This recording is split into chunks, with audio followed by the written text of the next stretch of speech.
लेकिन सवाल यही है कि आखिर विधायकी ही क्यों उन्होंने चुनी है, क्योंकि अब जो अगला टारगेट है वो 2024 का है, लोकसभा चुनावों का है। लेकिन लोकसभा चुनाव को छोड़कर उन्होंने 2027 के आने वाले विधानसभा चुनावों को ही चुना। इसके पीछे क्या वजह आप वीरेश जी देख रहे हैं? क्योंकि जैसे ही उन्होंने जीता था करहल को, यहां चर्चाएं शुरू हो गई थी कि वे करहल को छोड़कर 2024 की तैयारी करेंगे, क्योंकि टारगेट शिफ्ट हो चुका है। उसके बावजूद ये फैसला क्यों लेना पड़ा कि 5 साल बाद की तैयारी कर रहे हैं, यानी कि विपक्ष में रहकर 2027 का जो टारगेट है उसे अचीव करने का प्रयास है। वीरेश जी, इसके पीछे क्या ठोस कारण है?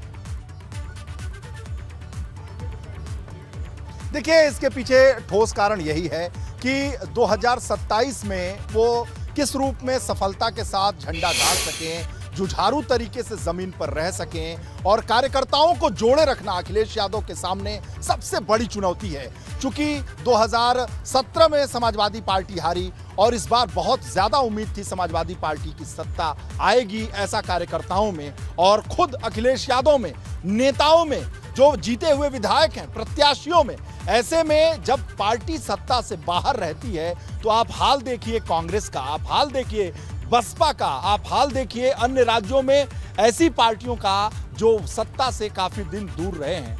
कार्यकर्ता दूर चले जाते हैं, नेता दूर चले जाते हैं, विधायक दूर चले जाते हैं, सांसद दूर चले जाते हैं, पार्टी अकेले रह जाती है, नेता अकेले रह जाता है। कांग्रेस इसका सबसे बड़ा उदाहरण है। 1989 के बाद जो कांग्रेस का हस्र उत्तर प्रदेश में देखने को मिला है। अखिलेश यादव जानते हैं कि अगर वो जमीन पर अब नहीं रहे, अगर वो विधानसभा में विधायकों के साथ नहीं रहे, अपने लोगों के साथ नहीं मिले जुले, जमीन पर नहीं रहे, संघर्ष नहीं किए, तो कार्यकर्ता धीरे धीरे उनका मनोबल हतोत्साहित होगा और वो पार्टी छोड़कर चले जाएंगे। वो भारतीय जनता पार्टी में चले जाएंगे, बसपा में चले जाएंगे, कहीं चले जाएंगे। आपने टूटते हुए बसपा को देखा। पिछले 1.5 साल से लगातार सेंधमारी अखिलेश यादव ने ही किया बसपा में ज्यादातर, और उम्मीद थी उन लोगों को कि समाजवादी पार्टी की सत्ता आएगी। जब उम्मीद रहती है तो पार्टी बची रहती है। ये देखा जा रहा था, कहा जा रहा था कि क्या इससे पार्टी हाशिए पर चली जाएगी, क्योंकि 5 साल अब सत्ता में नहीं आना है, पावर में नहीं आना है, तो क्या इसके मद्देनजर भी ये फैसला लिया गया? लेकिन आलोक जी, मेरा सवाल ये भी है कि अखिलेश यादव तो अब विधानसभा में रहेंगे, लेकिन आजम खां भी आपको वहीं दिखाई देंगे। तो क्या आजम खां और अखिलेश यादव की जो दोहरी चुनौती है उसके लिए तैयार हैं? देखिए, आजम खां जी रहे या अखिलेश यादव जी रहे, इन दोनों के रहते ही और चलते ही हम लगातार 2014 का चुनाव, 2017 का चुनाव और 2019 का चुनाव और 2022 का चुनाव जीत चुके हैं। तो इनके रहने ना रहने से भारतीय जनता पार्टी को कोई फर्क नहीं पड़ता है। भारतीय जनता पार्टी के पास एक सक्षम नेता है योगी आदित्यनाथ जैसा, एक प्रधानमंत्री मोदी जैसा नेतृत्व है जो कि एक ईमानदार नेता है, और सबसे बड़ी बात, हमने जनता का साथ नहीं छोड़ा है। लगातार गरीब कल्याण की योजनाओं के साथ हम जनता के बीच में रहे हैं।